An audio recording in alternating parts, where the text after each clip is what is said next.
Royalty is that curious phenomenon that mixes fairy tale and reality. It's Cinderella, but this time the prince is real. Philip was the penniless prince who led a remarkable life. He's not Greek. The Greek royal family has no Greek blood whatsoever. They were Danish. He was a gorgeous, blonde Viking. You can see why a young girl would fall in love with him. But he had to make sacrifices for his place. Lord Mountbatten was one of the conspirators who set Prince Philip up. They changed his name, they changed his religion, they put him into the British Navy, and they made him a British citizen. It was made quite clear to him that it didn't really matter. He just had to turn up. For somebody as active as he, that wasn't funny. There was a period early on when he thought, I'm not sure whether I'm cut out for this. And his quest for control brought strain. Yes, Prince Philip can have a bit of temper. Yes, he can shout at you. He liked a good discussion, and if the discussion becomes heated, so much the better. Philip shaped his life through discipline. He was dynamic, he was intelligent, he was imaginative. He was a man who liked to be moving forward at all points, a man of action. Everything he did was by sheer willpower. He gave up smoking on the morning of his marriage. He had his last cigarette, put it out, and never looked at another one again. And of course, he was charming and he could get away with anything. But his legacy proved his biggest challenge. He was the man of the house, he was head of the family. What he said goes. Charles wasn't the man that he wanted him to be, and that used to really rile him. Prince Philip belonged to the generation where you don't complain about your childhood, you just get on with life. These are the cards you'll be dealt with, you play the hand you've got.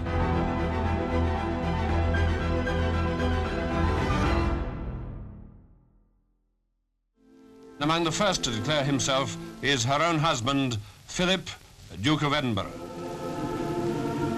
I, Philip, will become your liege man of life and limb, and of earthly worship. In faith and truth I will bear unto you, to live and die, against all manner of folk, so help me God. Rising, he kisses the Queen's cheek and touches the Queen's crown in token of his readiness to help her bear its burden.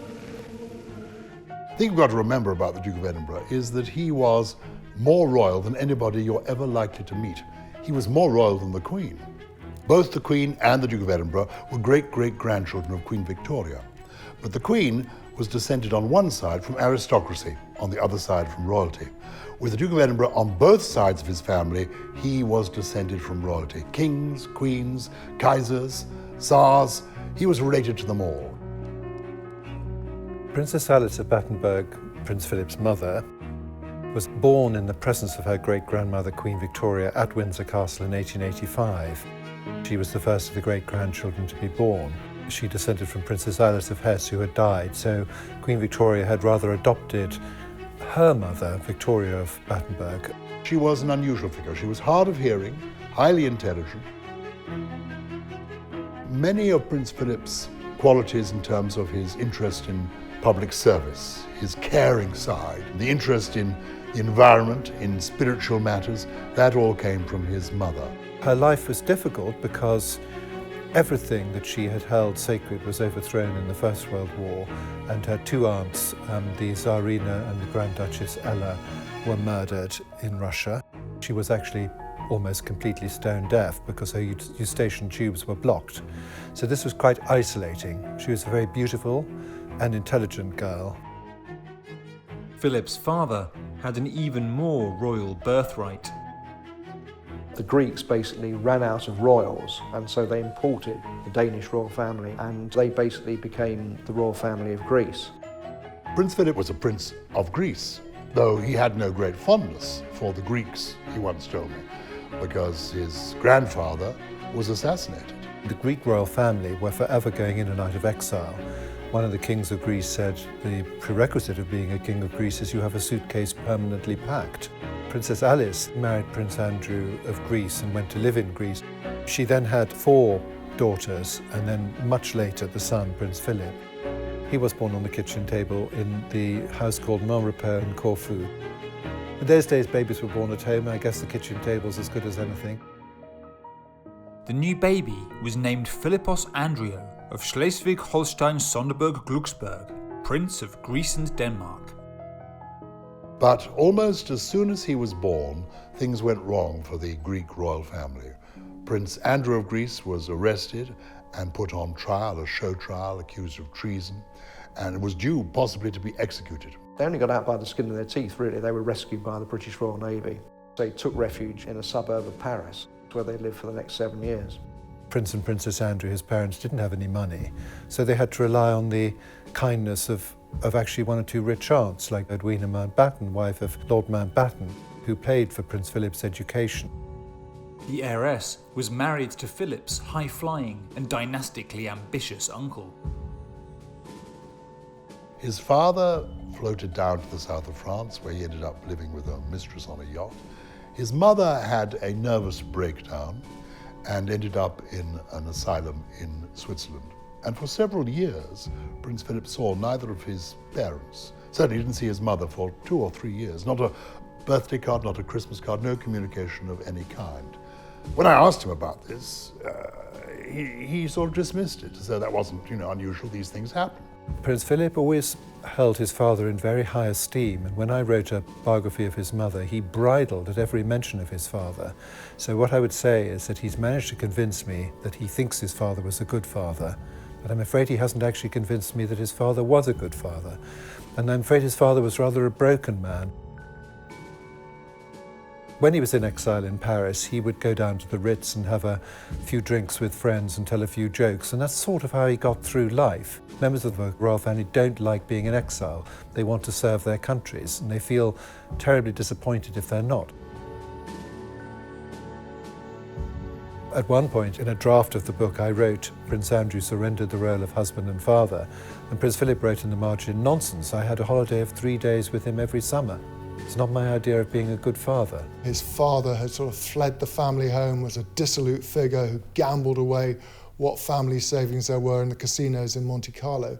And his mother latterly became a nun and went into holy orders. And so it's a slightly eccentric background. Prince Philip was a dutiful son, despite the fact that during a lot of his life his mother wasn't around. And he used to write to her copious letters describing things that he'd been doing. So it was a close relationship. And in her fading years, she went to live at Buckingham Palace. And Earl Mountbatten, Prince Philip's uncle, used to call her Alice at the Palace. Prince Philip said to me once, my father was away, my mother was ill, I just had to get on with it. Philip became a refugee at distant relatives' country estates. Prince Philip had no money at all. The family had lots of rich relations and who had lots of castles and lovely homes, but personally no money whatsoever. And he even had to put cardboard in the soles of his shoes because there were holes in them. So, he was really penniless. It didn't bother him because he was so confident. Philip had been raised by aunts, uncles, cousins, sisters. He had had to fend for himself. He had had to sort of stand up for himself, and he'd done a very good job of that. He never really talked about this difficult childhood, but it must have been hugely challenging. The only evidence of it you'll ever find is in visitors' books. You go to visitors' books from the 1930s, different houses that and I've seen it a couple of times. He would be visiting a house and he'd put his name in the name list, signing the address of the visitors' book, his name, and then on the address column, he'd simply put no fixed abode. So he must have been aware during his childhood that he had no fixed abode, but he never complained about it. The great stability in his early life was his grandmother, Victoria, Princess Louis of Battenberg, later Marchioness of Milford Haven, and she was the one who bought him his school clothes because his father didn't really bother with him, and his mother wasn't there. Education provided a structure to the young prince's life. Originally, Prince Philip was at school in Germany, in Baden, where one of his sisters was living. And they had this brilliant headmaster, Kurt Hahn, who very quickly saw what was happening in Germany and the rise of Nazism. And so he moved his whole enterprise to Scotland, to Gordonston, set up the school there. Gordonston is a remote Scottish boarding school with a curriculum focused on fitness, initiative, and self-discipline. He responded very well to that sort of outward bound way of life, which was sort of making people into good, responsible citizens and pushing them. He was always sort of to the fore at his schools. He's so successful at sports, you see, which is terribly important for British school boys. Gordonston is by no means the right school for everybody, and it certainly wasn't the right school for his son, the Prince of Wales, but it was very much the right school for Prince Philip, and he did very well there. While Philip had found a home of sorts, the infant daughter of the Duke and Duchess of York was christened Elizabeth Alexandra Mary and affectionately welcomed as the Empire's baby. after her uncle, King Edward VIII, abdicated for love, the Empire's baby was now destined to be queen. The Queen had an idyllic British childhood, completely perfect. A loving parents who were a loving couple, an adoring father, adoring grandparents, a close family unit, just her and her sister, Princess Margaret Rose, two young girls being brought up in London, country pursuits for them, just a perfect, small, close family surrounded by love. Her life was always set out. The inevitability of her one day becoming queen was there for her. She just followed the path.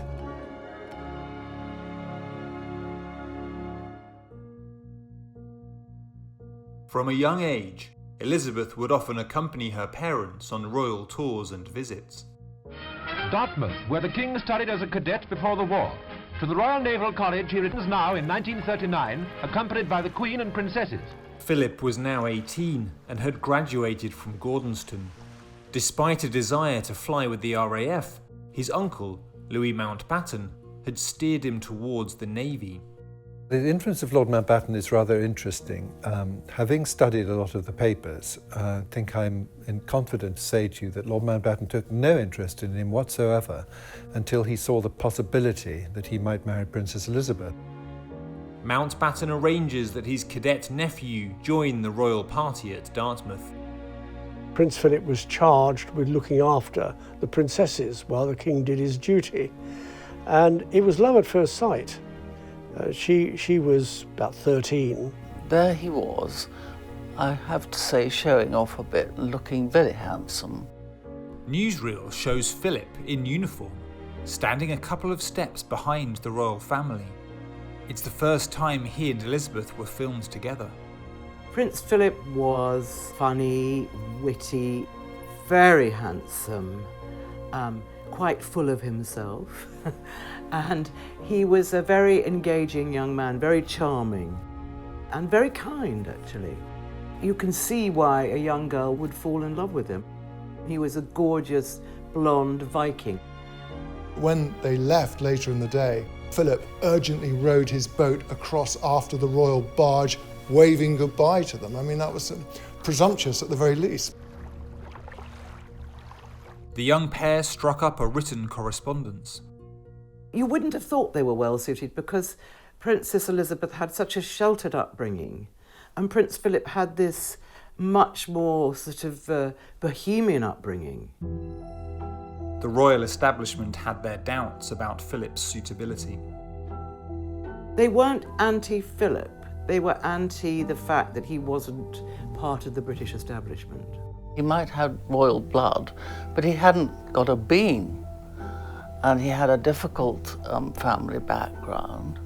And I think that the King George and Queen Elizabeth felt that she was too young to make up her mind, and perhaps they would have preferred a sort of rich English or Scottish aristo than a penniless prince.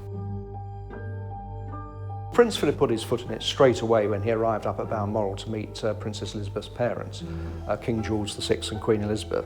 And he walked into the room and actually did a curtsy because he was wearing a kilt. And he thought that would endear him to his future parents-in-law, but in fact they didn't think it was at all funny. The courtiers were not friendly. They thought that he was ignorant, they thought he wasn't properly educated, i.e. he hadn't been to Eton, which is, you know, the thing for the courtiers.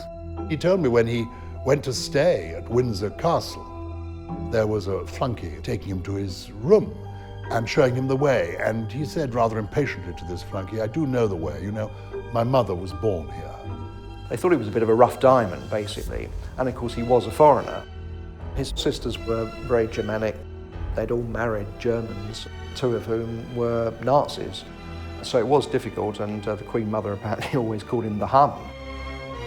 When he came into the room, she'd say, "Here comes the Hun," which I don't think he particularly liked. His sister Sophie, the one who became Princess George of Hanover, her first husband, Prince Christopher of Hesse, died in 1943, and he had been a member of the party, and they all became disillusioned by this later. But I mean, there's no question about it, they were, because a lot of princes in Germany were taken in by Hitler. Cecile was living in Darmstadt and married to the Grand Duke, who had literally just inherited the title, and they were coming over to England for the wedding of his brother to Margaret Geddes, and unfortunately the plane hit a chimney in the fog at Ostend and everybody on board was killed. So Prince Philip was called into his father's study, and I remember when I first started working with people in his office, they said one thing you should know about him is this awful thing happened, that he desperately minded about his sister, and even more so because she was pregnant at the time. And I mean, the little baby was actually born in the trauma of the accident. And so he then travelled out with his father to Darmstadt, to the funeral, and, you know, there were just rows of coffins. There's no question about it that there was a lot of Nazi influence in Darmstadt, but you obviously can't put that at Prince Philip's door at all. I mean, he was there because he was attending his sister's funeral, but he will have seen that and he'll have been very well aware of it. But it was very difficult for him, and of course, when he was marrying the Queen, so some of the stuffier courtiers were very much taking the idea that, you know, I mean, he was basically German. Having German connections was about to get extremely undesirable. Now we are at war, and we are going to make war until the other side have had enough of it. Philip was a very good sailor. We saw him in naval service from 1939. He served in both the European theatres and the Far Eastern theatres of war. Serving on board HMS Valiant in the Mediterranean, Philip made his mark during a nighttime attack on 3 Italian cruisers. He fixed a searchlight on the bridge of an enemy ship and held it steady until the battle was won. It was Britain's greatest victory over the Italians at sea. He served with great distinction. He was in Mediterranean home waters. He served Cape Matapan, was mentioned in dispatches, and he also served in the Far East. So when people kept talking about VE Day, that meant nothing to him because he still had to go on serving till the whole thing was over, and the war in the Far East was also over, which was a little bit later. While Elizabeth waited patiently for her pen pal Prince, Philip received a mention in dispatches and the Greek War Cross. Prince Philip had a heroic war. He was a young man, and I think he enjoyed the war.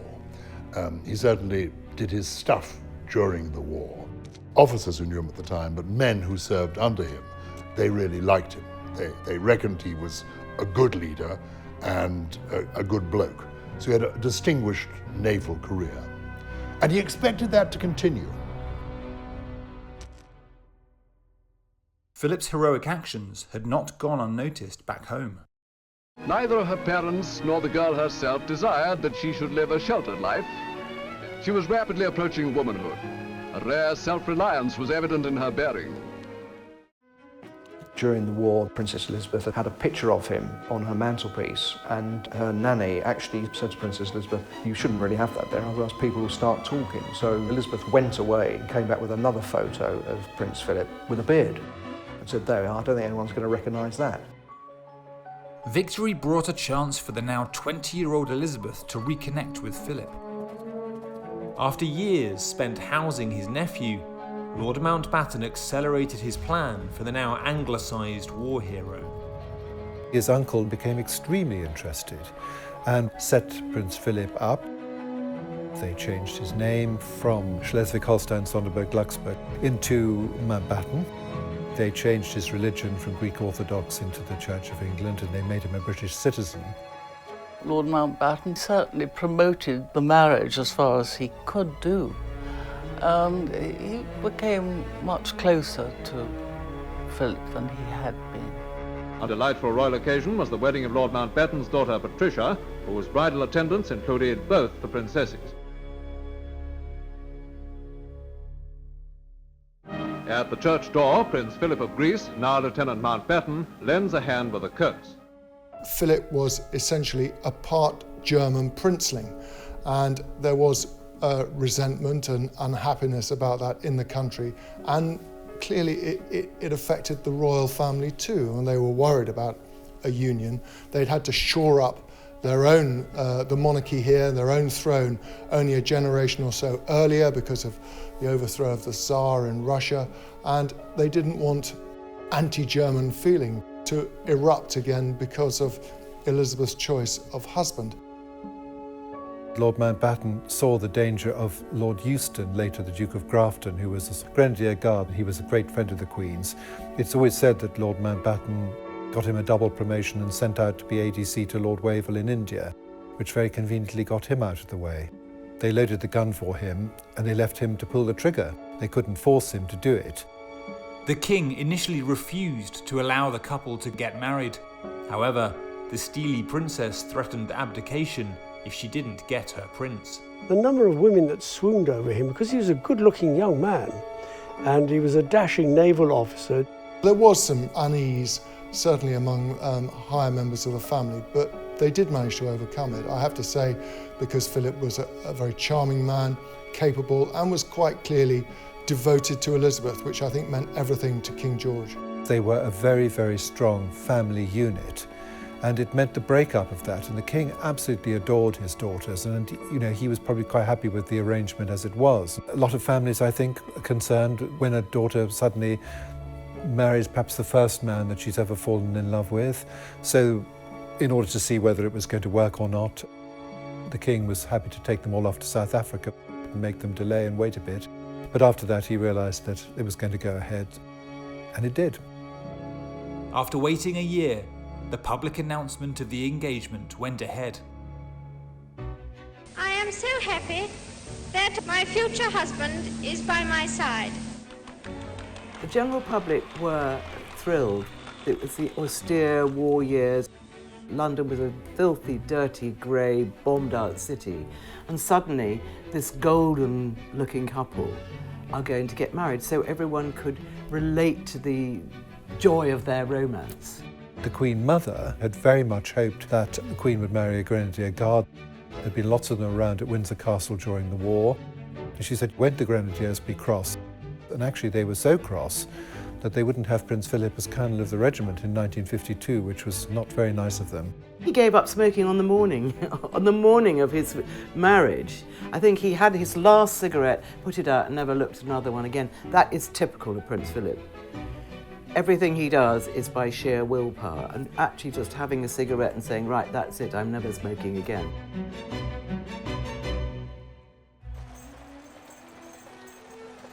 The wedding was a moment of great colour.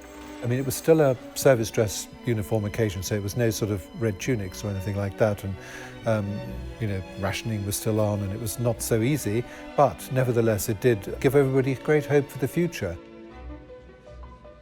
None of his 3 surviving sisters were invited to the wedding, which they minded about bitterly, but luckily by the time of the coronation in 1953, they were all determined to be there, and they jolly well were there. Gandhi sent a tray cloth that he had specially made for her, and Queen Mary, the Queen's grandmother, completely misread it and thought it was his loincloth.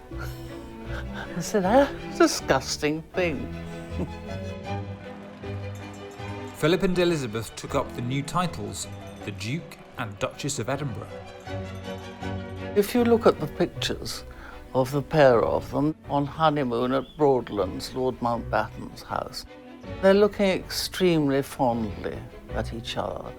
And at that time, Prince Philip was writing, quite dashing things about her, saying, and she's lovely all over.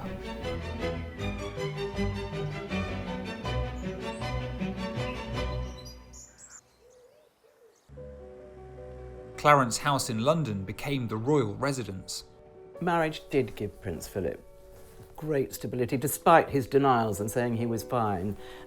It gave him a home for a start. It gave him a home.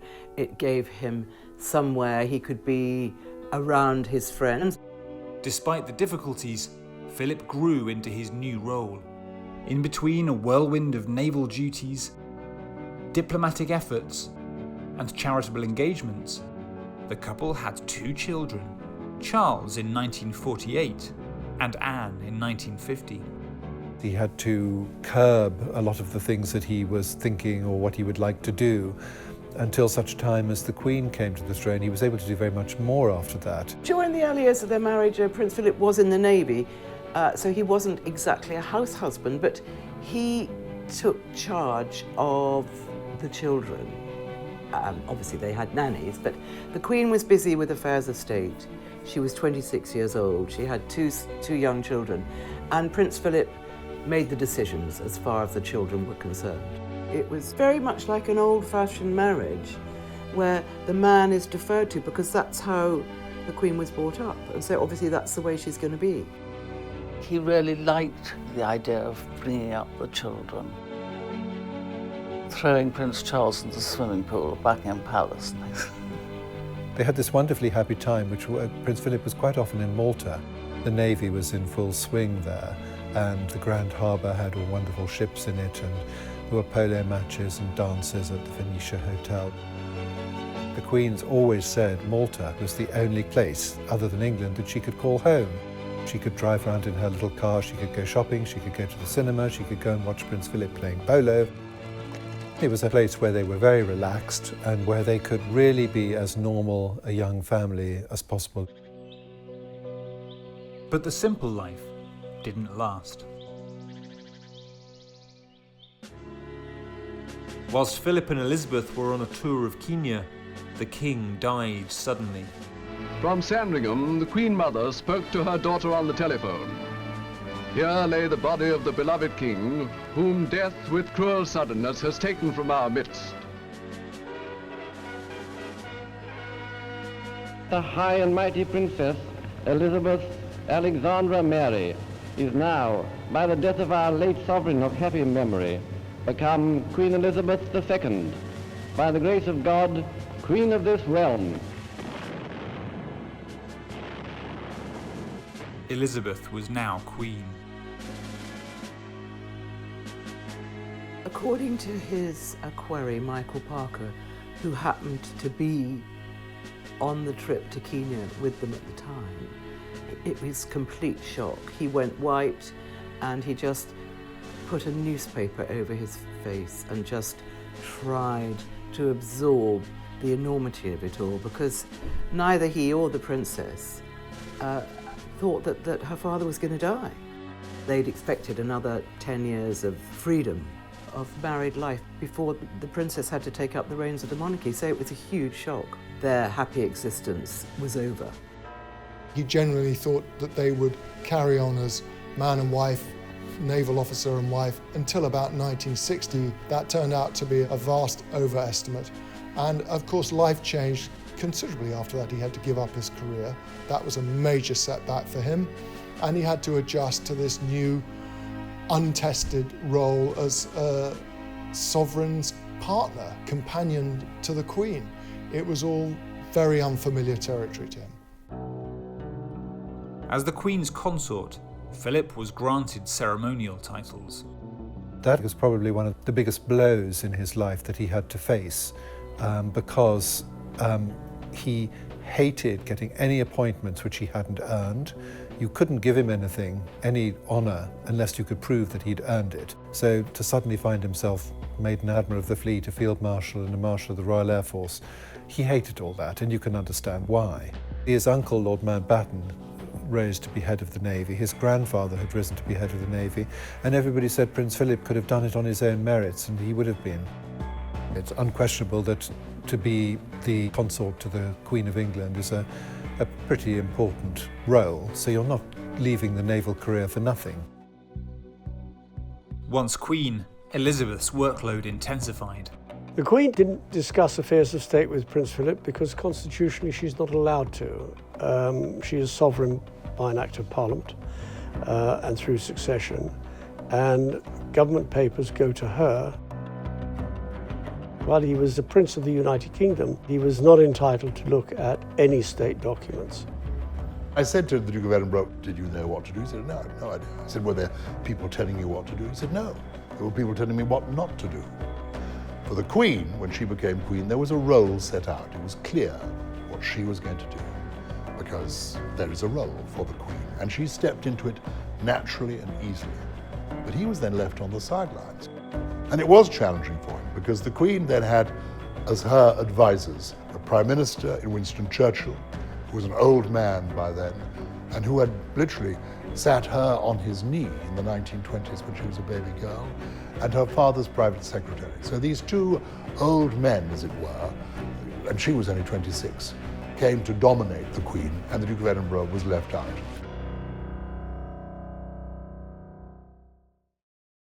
The Queen is actually a fundamentally shy woman, and having Philip at her side helped enormously.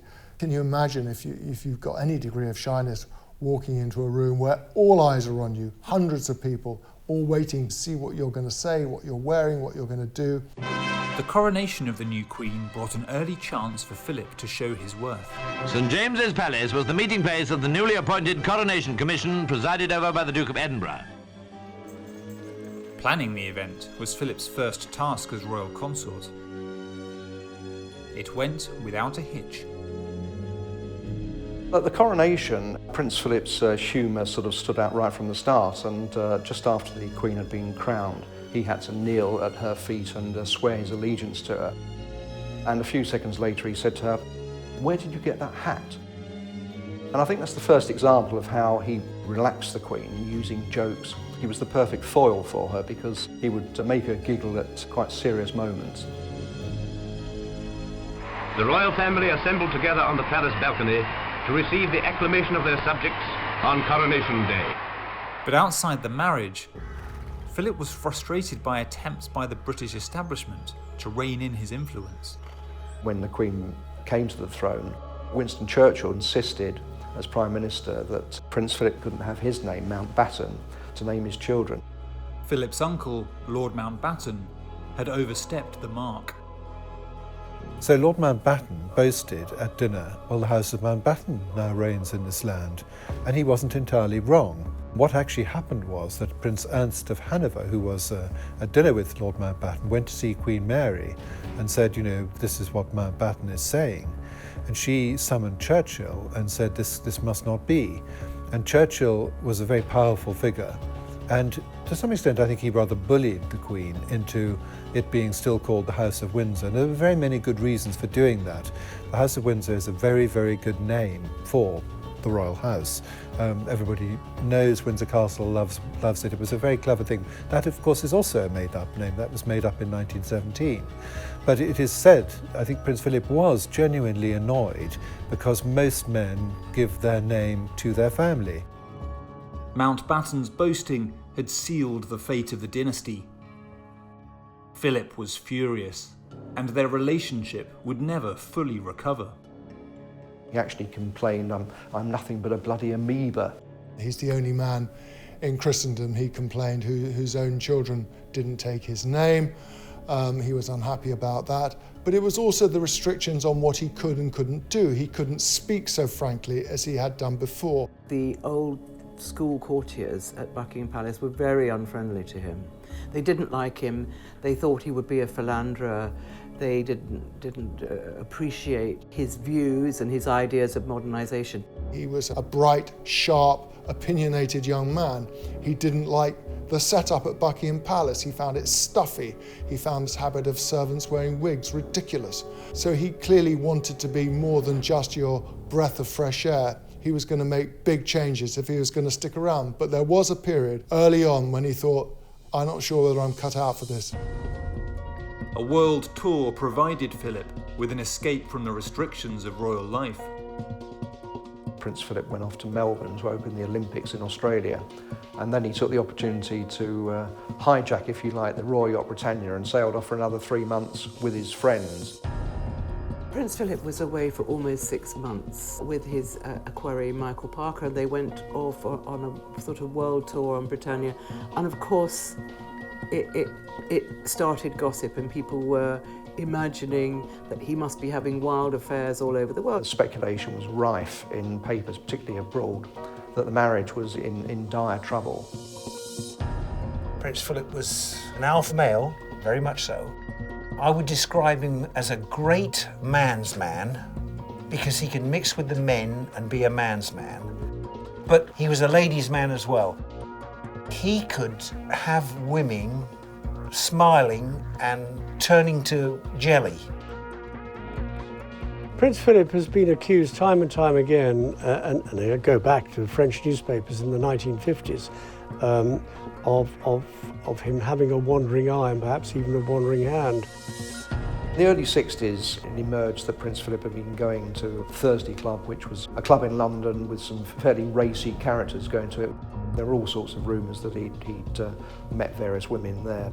There was a lot of rubbish talked about the orgies of the Thursday Club, which I think were just sort of drunken boys' evenings, really. Stories have been written about a whole legion of women whom Philip has allegedly been involved with. He certainly had an eye for pretty women, and he liked, you know, the company of pretty women. There were quite a lot of rumours. And the trouble is that how can you tell whether an affair is a physical affair or just a friendship and an attraction? And that's the problem. Well, Prince Philip had a way of dealing with accusations of past affairs. He said, how could I do this if I always had a detective with me, if I was always surrounded by people? At the end of the day, there's never been any firm evidence that he had affairs. No, Prince Philip was one of those people that window shop, but he didn't buy. On a faraway island in mid-Pacific, an escort, indeed a serenade, by ladies of the island, and His Royal Highness borne aloft on a Pacific island throne. Midway through the Britannia tour, crisis hits when Philip's equerry, Captain Michael Parker, is sued for divorce. His wife alleges adultery. The rumours built up, particularly overseas. Not for the first time in the last 100 years. It was the press in America that started the rumours, much as they did about King Edward VIII's affair with Wallis Simpson. They all emerged in America. And it was the American press which ran story after story suggesting that Philip was getting up to no good while he was out of the country. Such were the rumours, and so concerned were Buckingham Palace and indeed the Queen, that she authorised the palace to issue the one and only statement about the state of her marriage to Prince Philip, basically saying all is well.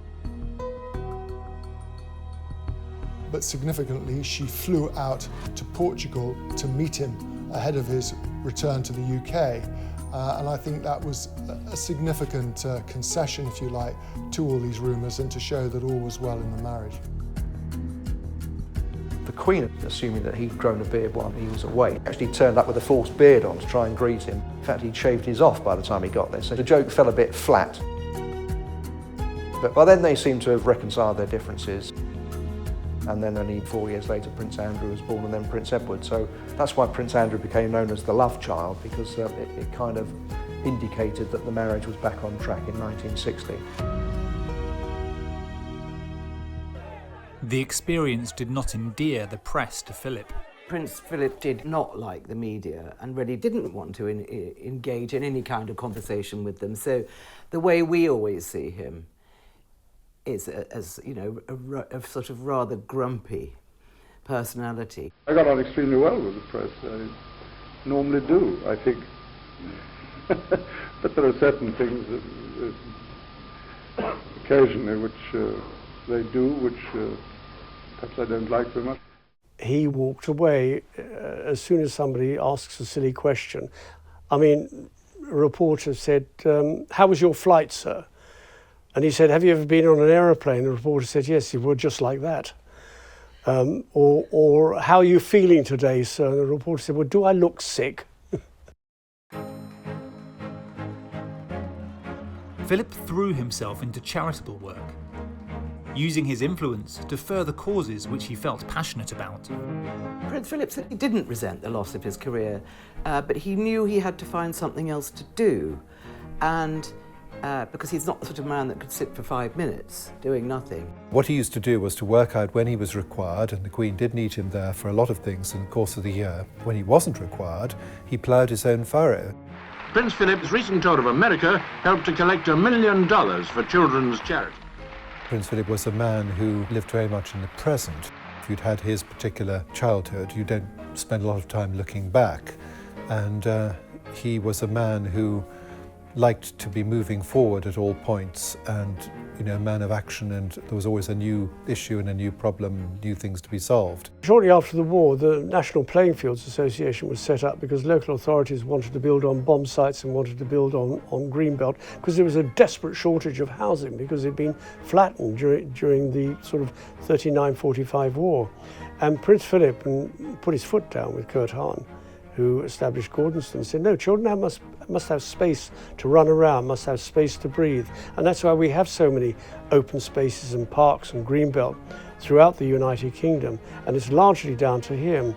And, people don't know about it. It had been the first national charity that he became involved in when he became engaged to Princess Elizabeth back in 1947. And what surprised me when I turned up at the offices was to find, A, he was the president and he was there, and B, he found somebody very committed to the task in hand and extremely hands-on.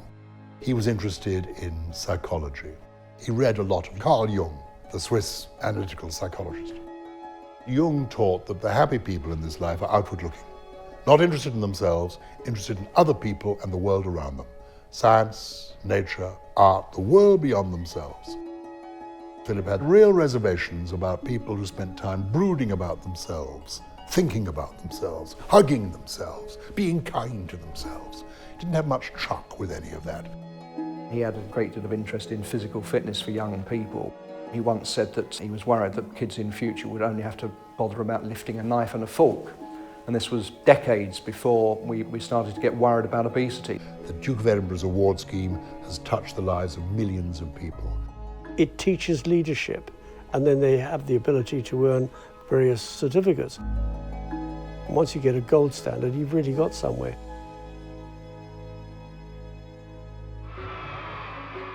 He was the first royal person to talk about overpopulation. He talked about conservation. He knew that there's certain species, were going to die out unless they were preserved. Prince Philip was president of the Worldwide Fund for Nature for many, many years. He could go to any country in the world and get access to the head of states. The work he did with conservation over the years was amazing. He also alleviated the burden of the Queen from running the royal estates. He did all that for her because he realised that was somewhere where he could help her a lot. He was very much to the fore when it came to managing the estates of Sandringham and Balmoral. He was also Deputy Ranger at Windsor Castle, so he'd got a tremendous input for sustainability within the homes. He had to, for himself, find his own role, and that he did through all the different projects in which he got hands-on involvement, and then the other 830 and more organisations in which he was involved. The evening raised £10,000 for the Duke's award scheme, so a good time was had by all. He made a real difference to people's lives. As he said to me once, the fundraising never stops. When the endless cycle of royal and charitable duties got too much, Philip retreated to the family's country estates. Working for anyone that's powerful, rich, famous, which of course the royal family are all of the above, they have two lives. There's their work and there's their pleasure. And I was very, very fortunate because I was part of His Royal Highness' pleasure. I started off at the bottom of the ladder and worked my way up to the private coachman to His Royal Highness the Duke of Edinburgh. Prince Philip would come from Buckingham Palace, which was the office, to Windsor Castle, have a wonderful weekend driving the horses, and the horses didn't care who he was. They would sometimes act good and sometimes not act good. But for him, it was a spiritual release. He enjoyed the fact that just because he told the horses to do something, they didn't always do it. I think it was his therapy, personally. But Philip wasn't satisfied with a gentle trot. 3, 2, 1, go! Stop! He helped develop competitive carriage driving into a fast-paced international sport. It was quite surreal, actually, that her husband, Her Majesty the Queen's husband, was driving a carriage that him and I had designed and built to a sport that he'd invented with horses she had bred. And I think that's pretty unique. We went to several European, world and national championships. He was an international competitor on his own merit. He won 2 bronze and a gold medal as part of the British team driving, so he was an excellent horseman. To do anything with horses, you have to be a great communicator. Competitions we'd go to, there'd always be a drinks party or a cocktail party, and to see him working his way around the room was... I would love to have 10% of that. But of course, when you're in the heat of competition, sometimes Prince Philip was guilty of talking like a sailor to his horses sometimes when we were going through the obstacles if they didn't go exactly where he wanted them to go. But Philip was never far from his main role as husband to the Queen. By 1977, Elizabeth had been on the throne for 25 years and was in the limelight wherever she went. Nobody can be normal with the Queen. There is an invisible moat around the Queen. The Queen's own children bow or curtsy to her when they meet her for the first time in the day. The renown reflected onto Philip.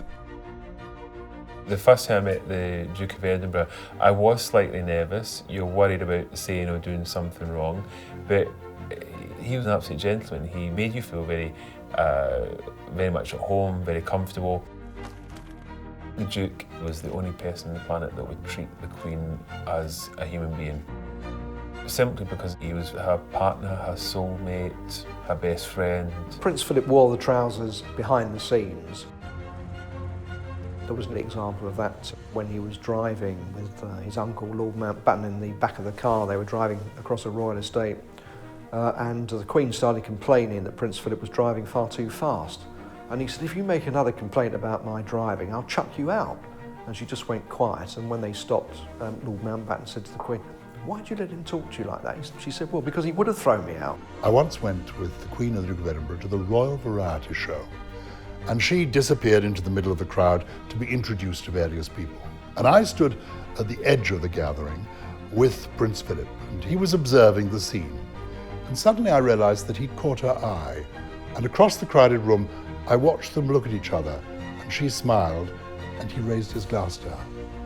And I thought, yes, of course, there is something special between these two people. It isn't obvious, but it's there.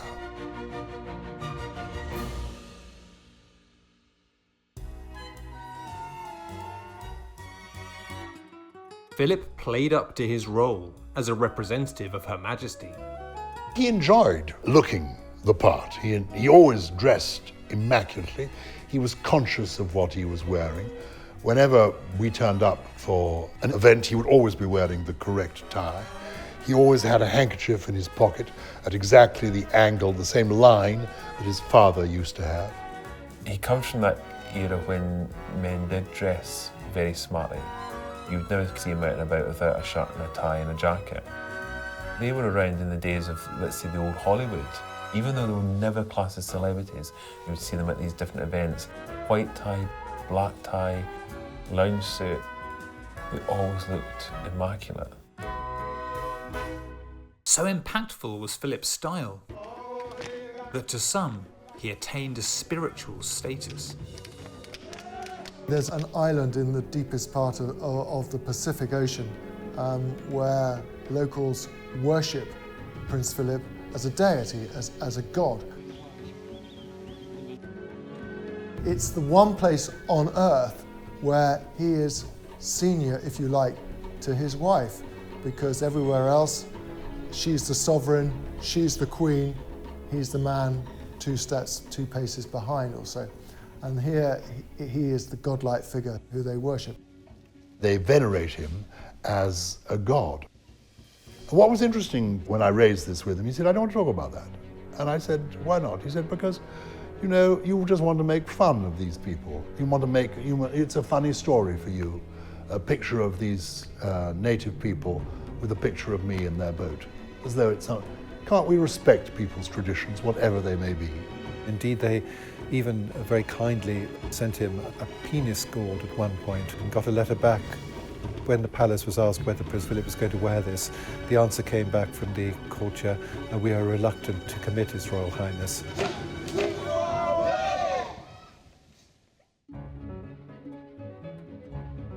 When you meet royalty, it's always difficult. Somebody once said, when royalty leaves the room, it's rather like getting a seed out of your tooth. You know, it's a relief, because it's quite awkward. The Duke of Edinburgh was aware of that, and whenever he went down a line meeting people, he went out of his way to try to make at least one of them laugh, and he usually succeeded. You're going to watch the world's leading plaque unveiler at work. The Royal Tours were great fun with the Queen and Prince Philip, and I always used to try and take a day where I just followed Prince Philip around. It was very, very funny to see him at close range and how he interacted with people. A classic example was when they went to the National Cyber Centre. This centre was basically monitoring, possible nuclear attacks or spy networks. And he said to one of the chaps sitting at a computer, "Do you speak Russian or Chinese?" And the bloke said, "No." And he said, "Well, let's hope they don't attack when you're in charge." He was in Ghana and said, "How many MPs have you got in your parliament?" And the chap said, "About 200. And he said, "Yeah, that's about right." He said, "We've got 650 in our parliament, and most of them are absolutely bloody useless." 1963, at the Kenyan independence ceremony, and he was out there. A lot of countries were handed over, obviously, from the British Empire. And as midnight struck and the band struck up and the Union Jack came down and the Kenyan flag was about to be raised, he turned to Jomo Kenyatta, the Kenyan leader, and said, "Are you sure you want to go through with this?"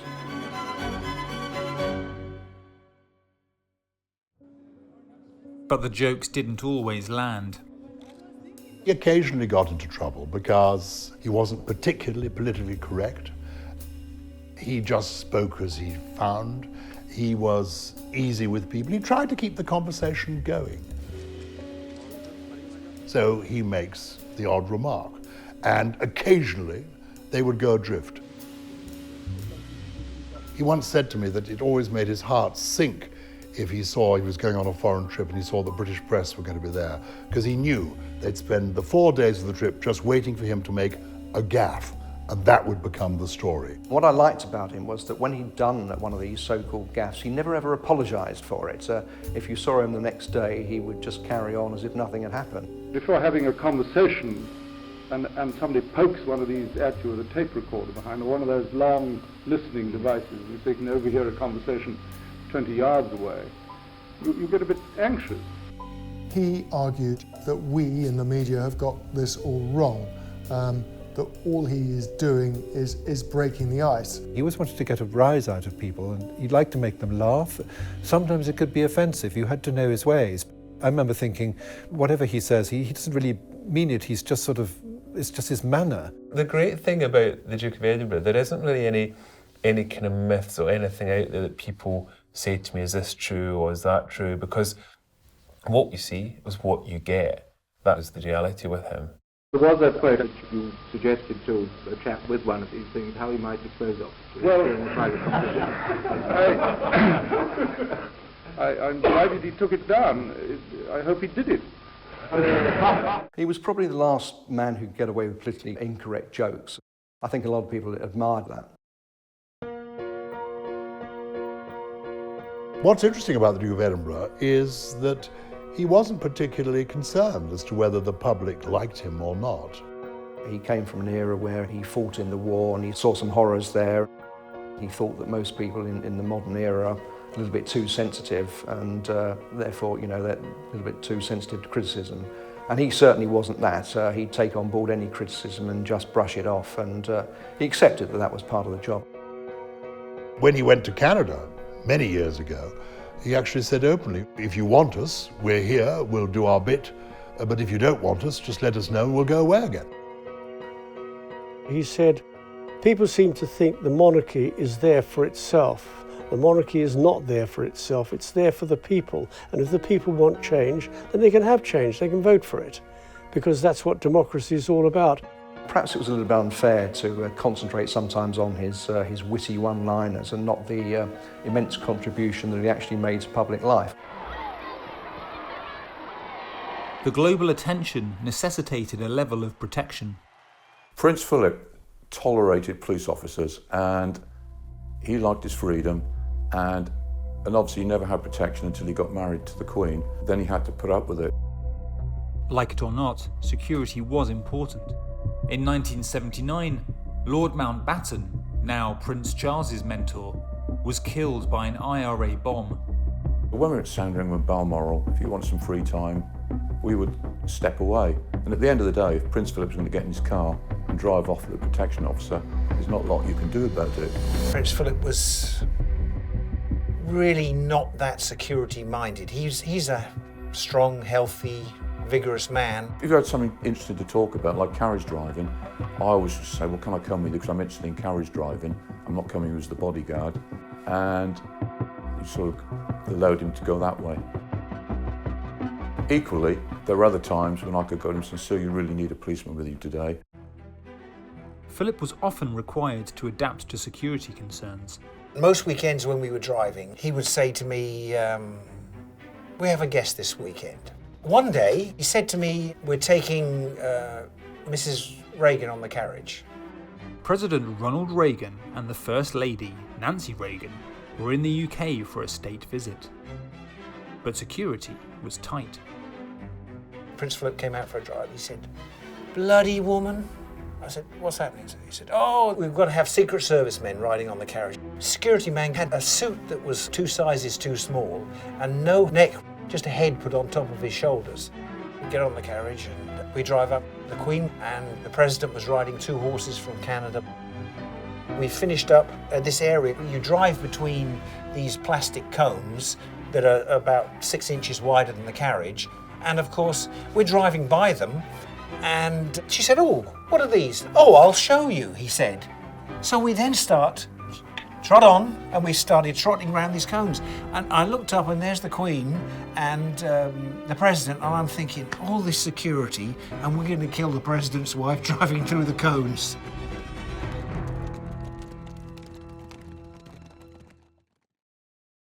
Constitutionally, of course, Prince Philip did not have an official role of any kind, but and it's entirely up to the Queen how much she consulted him about whatever. On private family matters, of course, she deferred to him as any wife would of that generation. Philip was the head of the family. That was Philip's role, and the Queen pretty much made that clear from when they started having children, that Philip's role would be inviolate. As eldest child, Charles would one day be king. Prince Philip was very close to his daughter Princess Anne and Prince Edward.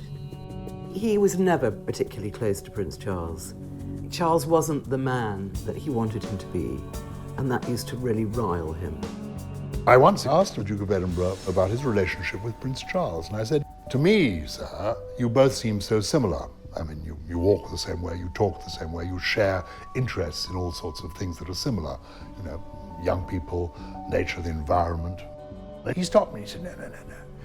He said, yeah, we are very similar, of course we're very similar, but there is a fundamental difference, and the difference is this. Charles is a romantic, and I'm a pragmatist. And Prince Philip was a real pragmatist. He liked to solve things, he liked to get things done. He was a doer, he was practical, he wasn't a romantic. They're not at all the same sort of person, and I think that Prince Philip perhaps expected too much of Prince Charles. Whenever Prince Charles came up with a new scheme, be it some sort of green initiative or some sort of idea to do with architecture or farming, his father would always question him on it, and he would always try and put him on the spot and get an answer out of him as to why he was doing this. And maybe sometimes he agreed with him, but he would never sort of let him know that he agreed straight away. He was always, he always tended to sort of make people explain things to make sure that they knew why they were doing it. There was a time when the media was full of Prince of Wales and his relationship with his parents, and he didn't get on with his parents. It's like any other family. There are times you get on with your family and there are times you don't get on with your family. But this is a high-profile family, so they can't sneeze without it being reported as having flu. They can't cough without it being reported as having bronchitis. So everything they do, every move they make is under the microscope, and every move they make is reported on. Prince Charles went through a period of being a bit sorry for himself. He cooperated with a biography in which he talked about, as a small child, feeling lonely in his perambulator.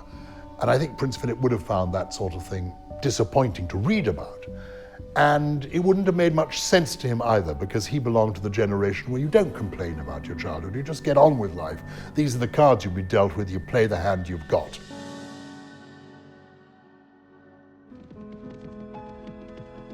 Philip watched as Charles's relationships dominated the media. The arrival of Diana Spencer brought more attention. At the beginning, I think Philip possibly had the easiest relationship with her. Philip had been an outsider. Diana was a bit of an outsider herself. She married into the royal family, he married into the royal family. She was an outsider as far as the royal family was concerned. She wasn't an outsider as far as grand English life was concerned, because she was the daughter of an earl.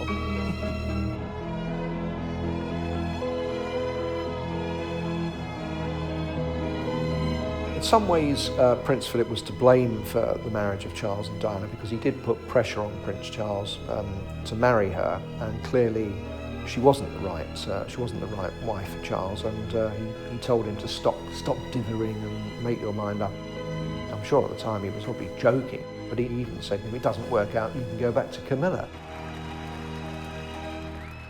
With Charles and Diana married, and before long, parents to another future king, William, the royal family's prospects seemed assured. Even the Queen and Philip's second son, Andrew, had settled down. Andrew was hard work, the Queen's favourite, but in many ways a spoiled child. A successful serviceman, he made a great career in the Navy. And then Fergie came into his life, and they were thrilled. I mean, they were delighted. Sarah Ferguson had aristocratic ancestry and a promising career in PR. Philip approved. He had initially taken to her greatly. I mean, he thought she was marvellous. I mean, like the Queen, they were astonished that anyone wanted to take Prince Andrew off their hands. But Andrew and Sarah's relationship soon ran into trouble and became front-page news when she was photographed sunbathing topless while having her toes sucked by her financial advisor. When the toe-sucking fiasco erupted in that summer of '92, Philip was utterly furious. I mean, he thought that she had brought great shame on the royal family. And he let his feelings be known quite obviously. It wasn't just the toe-sucking. I mean, it was the whole collapse of the marriage, her inappropriate gestures she did, her largesse. She spent lots of money. She always seemed to be buying things, traveling first class, doing unroyal things in a slightly undignified way. He really didn't want anything more to do with her, and if she walked into a room, he would walk out. And it got to the extent where Fergie would only be welcome in royal homes when Prince Philip was away or not present. And their relationship never really recovered. Andrew wasn't the only son with a troubled relationship. Charles and Diana were struggling to reconcile a life of royal duties with a 12-year age difference. Prince Philip and Princess Diana got on really well, actually. He had a great deal of sympathy, and I think that he disapproved of how Charles behaved to Diana. And he'd write nice letters to her, describing himself as Pa and the Queen as Ma, and supporting her. There was a lot of stuff about how royal duty interferes so much in a royal marriage, quite unlike any other marriage, and he was trying to be sympathetic and helpful. The marriage of the heir to the throne was important. It was important to the country, to the monarchy, and to the Commonwealth, that he felt he should get involved if he could. I've read the letters that he wrote to the Princess of Wales, and I've read her replies, and they are very good letters on both sides. They're very moving, particularly since we know what eventually happened. But he was really trying to engage with her and to find points of contact, and saying things like, you know, you both like the opera, why didn't you try and go to the opera together a bit more, that sort of thing, all sorts of things like that. I said to her at the time, I said, well, these are very helpful letters, they're supportive letters. And she acknowledged that they were, but she said that at the time she received them, she found it hard to accept that they were being offered on that basis.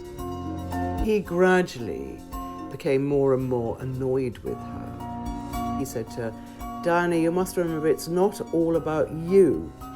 You're part of us, and it's about us as a whole. At the end, Diana said, I hate Prince Philip, I hate him. So she took really against him. Philip was not often in a position where he didn't get his own way.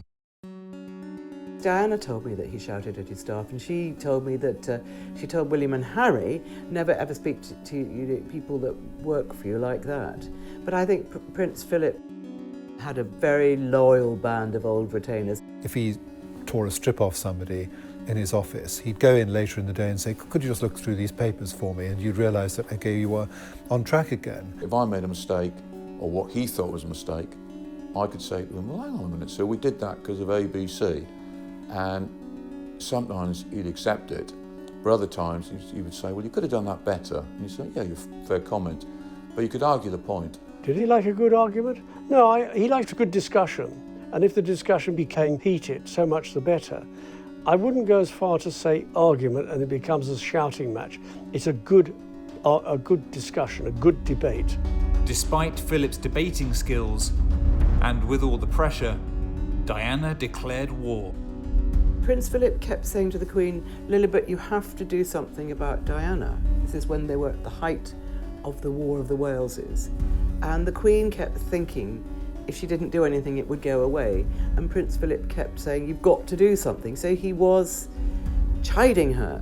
When the Queen is dealing with political situations and things, she will take advice and act on it. And so there are two different people. One is, what should the Queen do, as opposed to what would the person inside the Queen like to do. He did write a letter suggesting that they could lead separate lives and carry on with their duties. But unfortunately, that wasn't the view taken by the couple. Princess Anne was the first of the royal children to battle it out through the divorce courts with her tank-driving husband, Captain Mark Phillips. Divorce is a matter of great sadness, and for the royal family to have 3 marriages go wrong, it must have been profoundly shocking and deeply disturbing for them. I think Prince Philip's viewpoint would be, if they can't make it work, it's better that they are out of it rather than their destructive publicity affecting the monarchy. But nothing could prepare the palace for what was to follow.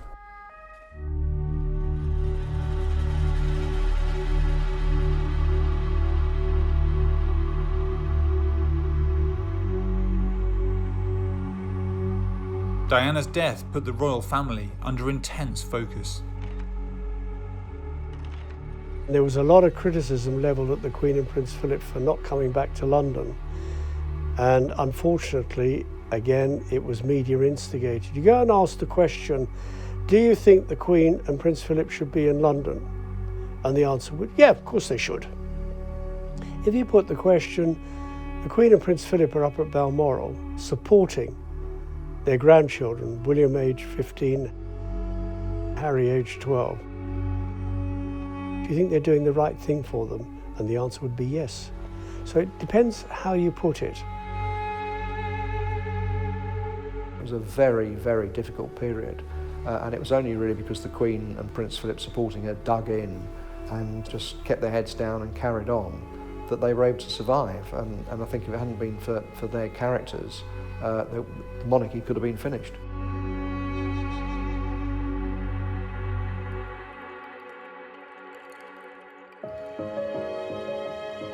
Just a few months after Diana's death, Philip and Elizabeth celebrated their 50th wedding anniversary. I think that the main lesson that we've learned is that tolerance is the one essential ingredient of any happy marriage. And you can take it from me that the Queen has the quality of tolerance and abundance. After half a century as the Duke of Edinburgh, Philip had developed many hobbies for the Queen to tolerate. There were so many things. Science, technology, all those things he was interested in. Industry. I mean, it's endless. The arts as well. Pictures. He had a huge collection of pictures he was buying. He was an extremely knowledgeable ornithologist. Prince Philip has written over a dozen books. He's written about conservation, he's written about science, he's written about carriage driving and managing estates. He was fascinated by comparative religion, and he had friends who were Buddhists, who were Muslims, who were Jewish people. He went to the Vatican for a private audience with Pope John Paul II. But he wouldn't want to talk about that in public. That wasn't his style. He did study religion very deeply. He's got a collection of about 600 books on religion. In fact, he published 3 books about faith and the environment. Nobody reads them. They're too complicated for people. He was a voracious reader, which Sophie Wessex, Prince Edward's wife, told me not too long ago, that he was constantly reading, and even well into his 90s. He also used to take the UFO monthly magazine. Yes, he did. Philip didn't limit his interests to academia. He kept himself very fit indeed. Exercises, stretching exercises, he went swimming. He did his own version of the Atkins diet, he didn't eat too much, not too many carbohydrates. He was good on that sort of thing. Moderation in all things, he didn't drink very much, but he could mix a mean gin and tonic. He drank a little bit of beer. He was very self-disciplined, actually. When he was a young man, he would run round the garden at Windlesham Manor, wearing sweats and a lot of jerseys, which was what people do now. And then it used to make the Queen laugh. She said, "Why are you doing this ridiculous running in all those clothes?" He said, "Because I want to sweat it off." Flying was one of the great passions of his life.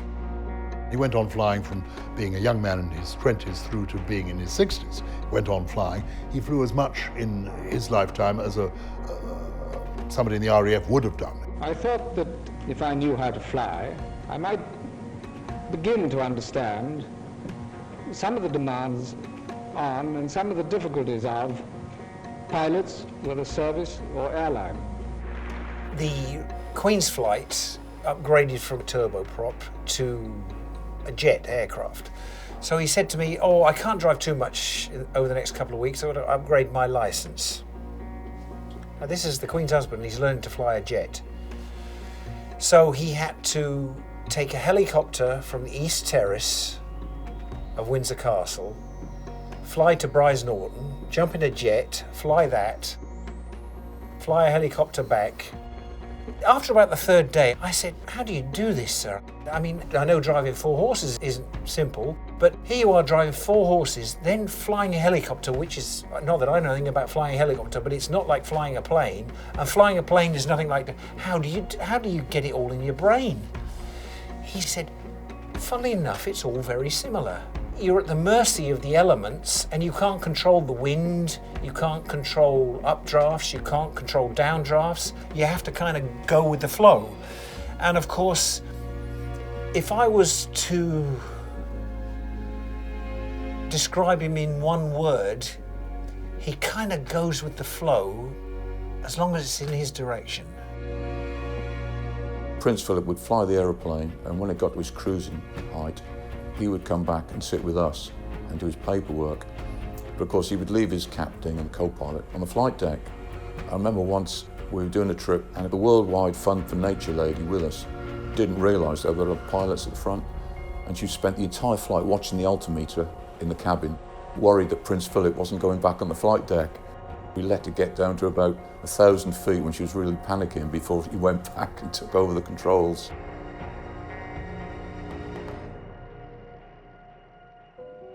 As he grew older, Philip had to abandon many of his more adventurous hobbies, but he remained at the Queen's side. The real role that the Queen and Prince Philip had was as conciliators. They were always trying to move things forward and make things better for the rest of us. You could go back to things like German state visits and Japanese state visits, but obviously the one that'd be most easily remembered today would be the Ireland visit. Irish Republican terrorists were to blame for the death of Philip's uncle, Lord Mountbatten.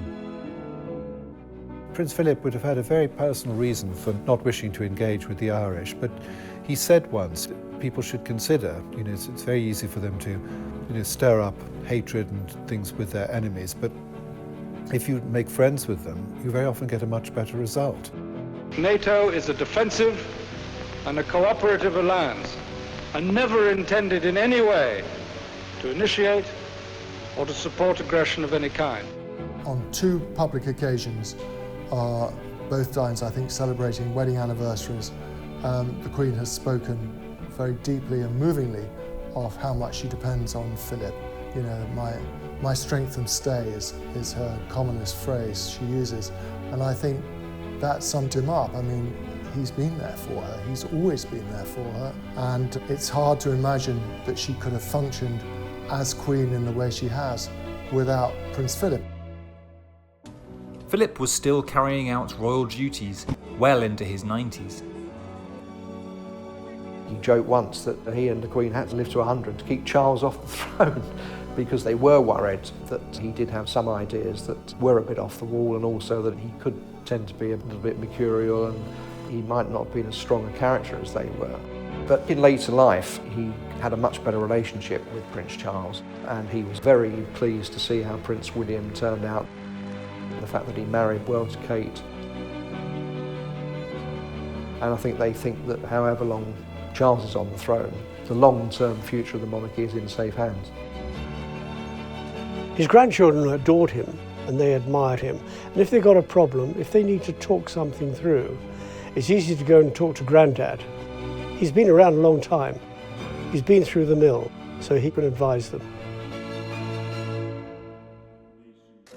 They adored him, and they have huge respect for what he's done.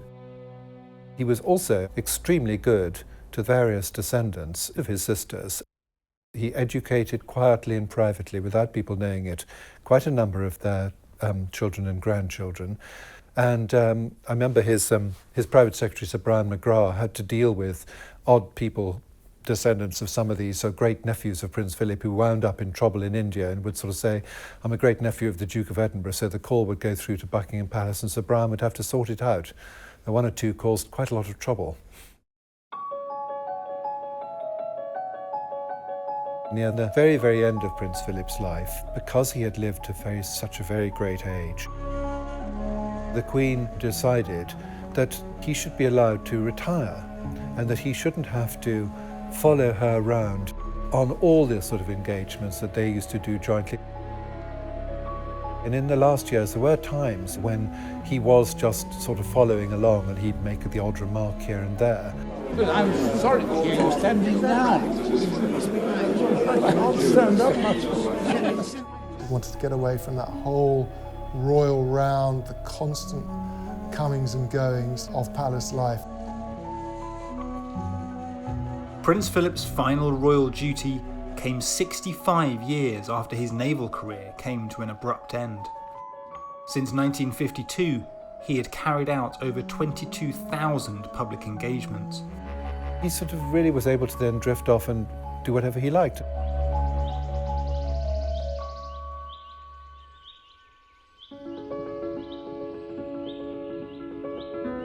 He moved to Sandringham. He was living not in the great big house, but a wood farm, which is a fairly modest farmhouse on the royal estate. It's a property that personally belongs to the Queen, and the Queen and the Duke of Edinburgh do very much treat it as one of their private homes, and it's got a lovely feel about it. It's very cosy. He was much happier sitting with a few staff to look after him, a footman, cook, not many people, a companion or two came to stay. And he spent his days pottering around the garden, painting, reading, catching up with correspondence. A long time ago, when Queen Elizabeth, the Queen Mother, turned 100, I said to Prince Philip, "What would you like to be 100? He said, "Oh God, no, I can't imagine anything worse." He was then, I suppose, in his late 70s. His bits are falling off already. He said, "Oh, I can't imagine anything worse." I certainly don't want to live to be 100.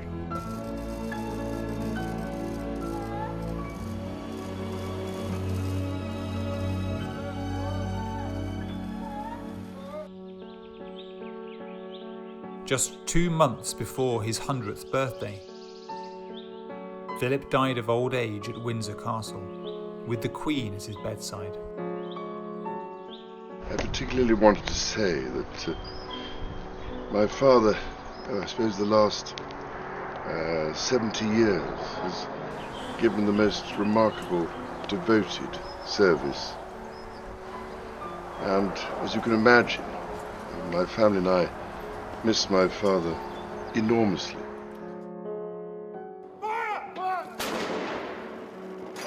At the funeral, his coffin was carried by a custom Land Rover, designed for the purpose by Philip himself. Due to the ongoing COVID pandemic, the Queen had to sit alone. I think the public will look to the Queen, and see how it's affecting her, because basically since the age of 13 she's been in love with this man. And I think people will worry how she's going to deal with the grief of his passing. I think she's going to find it enormously difficult. In recent years, she's lost her mother and her sister, and the third member of the Trinity was Prince Philip. I mean, these were the three most important people in the Queen's life.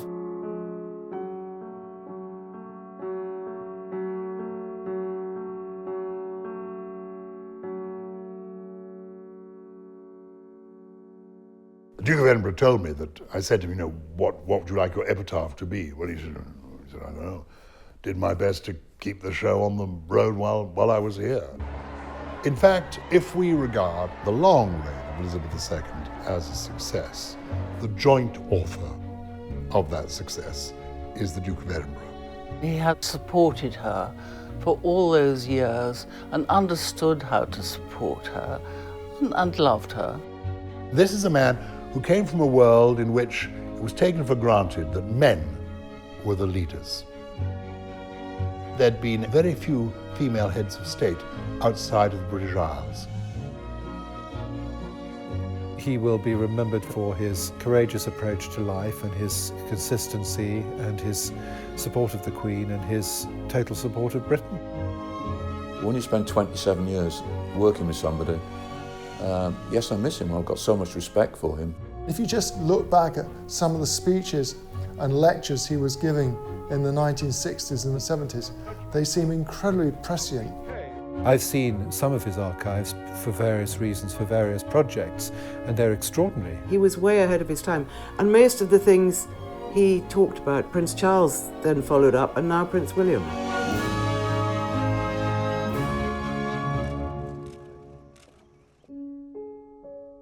From his start as a penniless prince to war hero, consort, and family man, Philip shaped his own legacy.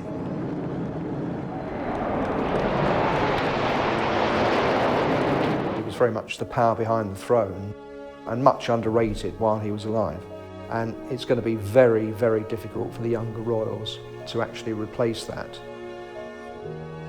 But it's incredible to think that Prince George, if he lives to a similar age, will be the first monarch of the 22nd century. So if that lasts into the 22nd century, I think they'll feel its job done. We have a monarchy that thrives on longevity, thrives on continuity and stability, where all around us, presidents and prime ministers are here today, gone tomorrow. Our monarchy is not elected out of office. Our monarchy is there by succession. Politicians come and go. Our monarchy continues. It's 1,000 years of history. It's the golden thread of our island story, and it's about kings and queens, princes and princesses, and their flesh and blood, real people too. They are human beings like us. The Queen and Prince Philip are husband and wife, but they also are the Queen and the Duke of Edinburgh. Throughout her reign, he's walking one step behind her, giving her total support. So he managed to support the Queen and do his own thing, be a dad, a granddad, husband, friend. What a remarkable legacy.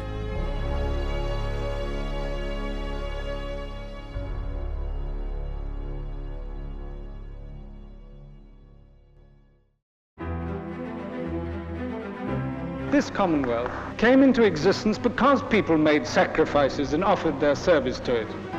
Now it has been handed to us, and if we don't make sacrifices for it, we shall have nothing to hand on to those who come after us. And the world will have lost something of much greater value than just a grand conception.